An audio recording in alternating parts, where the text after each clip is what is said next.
Telangana Hyderabad real estate ఇప్పటివరకు ఒక లెక్క, ఇప్పటి నుంచి ఒక లెక్క అన్నట్లుగా ఉంది. కాంగ్రెస్ ప్రభుత్వం రాకతో ప్రయారిటీలన్నీ మారిపోతున్నాయి. ఇప్పటికే రీజనల్ రింగ్ రోడ్ అలైన్మెంట్ మార్పు దిశగా సర్వే జరుగుతుండగా ఇప్పుడు హైదరాబాద్ టు విజయవాడ జాతీయ రహదారి వైపు చూస్తోంది సీఎం రేవంత్ రెడ్డి సర్కార్. ఈ రోడ్డు విస్తరణపై మరింత శ్రద్ధ పెట్టారు మంత్రి కోమటిరెడ్డి వెంకటరెడ్డి. ఈ రహదారిగా 3 లైన్లు మార్చడం అనేది తన లక్ష్యంగా ప్రకటించడంతో పాటు అతి త్వరగా ఈ నేషనల్ హైవేను 3 లైన్లుగా మార్చాలనే టార్గెట్ పెట్టుకున్నారు. హైదరాబాద్ విజయవాడ రోడ్డు గురించి మీకు చెప్పాలి. ఎల్బీ నుంచి మల్కాపూర్ వరకు ఇప్పుడు ఆల్మోస్ట్ 40-50% అయింది.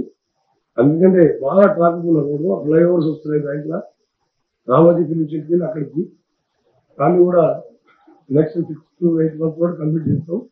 మల్కాపూర్ నుంచి సూర్యాపేట వరకు, అలాగే ఖమ్మం నుంచి ఇక్కడికి గోదావరి వరకు అది కంప్లీట్ అయింది. మల్కాపూర్ నుంచి సూర్యాపేట వెళ్తే హైదరాబాద్ విజయవాడ పోయే వాళ్ళు ఫ్లైట్ ఎక్కే అవసరం లేదు. జస్ట్ 2-2.5 hours విజయవాడ జరుగుతుంది. అది ప్రైమ్ మినిస్టర్ గారితో పర్సనల్గా డిస్కస్ చేసిన టెక్నికల్ ఇష్యూస్. ఆ జిఎంఆర్ జోన్ రోడ్ కాబట్టి వాళ్ళు సుప్రీంకోర్టుకు వెళ్ళిండు. తర్వాత ఆర్బిట్రేషన్ ఎక్స్ట్రా అడిగిండు. అవన్నీ కొద్దిగా ఇంటర్నల్ మ్యాటర్స్ ఉన్నాయి. అది నేను గడ్కరీ గారిని దాదాపు 15 సార్లు మీటింగ్ అది నేను తెలుసుకున్నాను కాబట్టి అవసరం ఉంటే 110 days క్లియర్ చేయించి అలాంటి దాని మీద 19 యాక్సిడెంట్స్ పనులు టెండర్ పిలిచాను. పిలిచిన తర్వాత మళ్ళీ క్యాన్సిల్ అయ్యింది.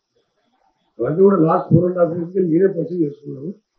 సో కాకుండా ఎక్స్పీరియన్స్ మీద దాన్ని కూడా హైదరాబాద్ విజయవాడ రోడ్డు కంప్లీట్ చేస్తే మనకి ఇన్స్టెడ్ ఆఫ్ ఎయిర్పోర్ట్కి పోయి ఫ్లైట్ ఎక్కి అక్కడ దిగి విజయవాడ చేస్తుంది. విన్నారుగా మంత్రి కోమటిరెడ్డి వెంకటరెడ్డి మాటలు. హైదరాబాద్ నుంచి విజయవాడకు ప్రస్తుతం పెద్ద కార్లైతే 4 గంటల సమయం పడుతుంది. దీన్ని 2.5 గంటలకు తగ్గిస్తారంట. ఈ విస్తరణ పనులు స్టార్ట్ అయితే ఆటోమేటిక్గా రియల్ ఎస్టేట్ బూమ్ డైవర్ట్ అవుతుంది అనే ప్రచారం రియల్ ఎస్టేట్ పెట్టుబడిదారుల్లో ఉంది. కేసీఆర్ ప్రభుత్వం ఉన్న 10 ఏళ్లు వెస్ట్ హైదరాబాద్ అయిన బాంబే హైవే వైపు, బెంగళూరు హైవే వైపు శరవేగంగా దూసుకెళ్లింది.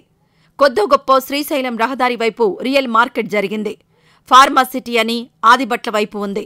కేసీఆర్ ప్రభుత్వ హయాంలో విజయవాడ హైవే వైపు పెద్దగా రియల్ ఎస్టేట్ వ్యాపారం జరగలేదు. ఇప్పుడొచ్చిన సీఎం రేవంత్ రెడ్డి సర్కార్ హైదరాబాద్ విజయవాడ వైపు దృష్టి పెట్టినట్లు తెలుస్తోంది. మొన్నటికి మొన్న రాచకొండ గుట్టలను అదానీ కంపెనీకి ఇవ్వడం ద్వారా ప్రభుత్వ ప్రైవేటు ఒప్పందంలో భాగంగా డెవలప్ చేయాలనే ఆలోచన సీఎం రేవంత్ రెడ్డి స్పష్టంగా చెప్పారు. ఇప్పుడు మంత్రి కోమటిరెడ్డి వెంకటరెడ్డి అయితే హైవేను 3 లైన్లుగా మార్చడం ద్వారా రియల్ బూమ్ తీసుకురావాలనే ప్రయత్నాలు చేస్తున్నట్లు ఆయన మాటల్లోనే స్పష్టంగా వినిపిస్తోంది. టోటల్గా తెలంగాణ రియల్ ఎస్టేట్ మార్కెట్ స్వరూపం క్రమంగా మారుతూ ఉంది. రెసిడెన్షియల్ మార్కెట్ ఎలా ఉన్నా కమర్షియల్గా పెట్టుబడులను చూస్తే మాత్రం ఇంకా క్లారిటీ రావాలనే ఆలోచనలో ఉన్నారు ఇన్వెస్టర్లు. ఇప్పటి వరకు మాటల్లోనే ఉన్న పనులు చేతల్లోకి వచ్చిన తర్వాత రియల్ ఎస్టేట్ రంగంలో పెట్టుబడి పెరగొచ్చని అంచనా వేస్తున్నారు. ప్రస్తుతానికైతే సిటీ శివార్లలో ఇన్వెస్ట్మెంట్ ప్రాపర్టీల కొనుగోళ్లు ఆల్మోస్ట్ పడిపోయాయి అనేది సత్యం, వాస్తవం. ఇప్పుడు మంత్రి కోమటిరెడ్డి వెంకటరెడ్డి ప్రకటనతో హైదరాబాద్ విజయవాడ వైపు ధరలు పెరుగుతాయేమో చూడాలి.